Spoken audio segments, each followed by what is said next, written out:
Your favorite 100% Italian is back. I was not gonna do another sauce video for you, but then you're like, oh my God, your sauce changed my life. I'm gonna do another one for you. I do it for the people. You need some olive oil, you need some cut up onions. I'm using 3 onions. I'm gonna actually turn into an onion smoothie.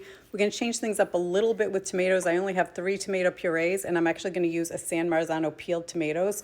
I'm actually just gonna cut down on the water, possibly no water, once I put in there and see the texture.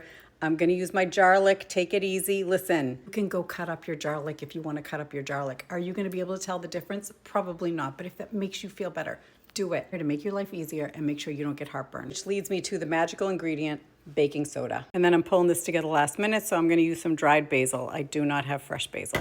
We're gonna start out by coating the bottom of the pan. That's probably a little over 1/4 of an inch. Turn these into an onion puree. Once you hit it with the blender, here's what it looks like. Once the garlic gives you a little sizzle, you're gonna take about 3 tablespoons of garlic, add in the onion puree. You're gonna let the heat release all of those flavors for just a couple minutes until it starts to turn a little bit toasty.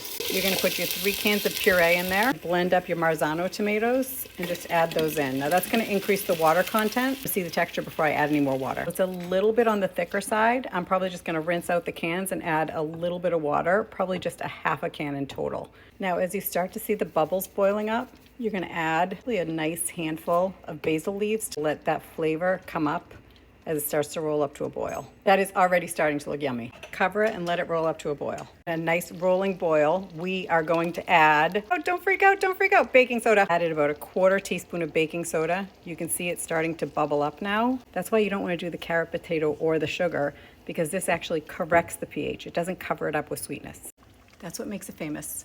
And that's why you guys love my sauce. So we're gonna throw the heat down and simmer that for about half an hour. Finishing up, so we're gonna add a nice healthy bit of salt, a pinch of pepper, add a nice cup of Romano cheese, which will give it a nice nutty flavor. Oh my goodness, this yumness. Made this with some ravioli, threw some Romano cheese on top.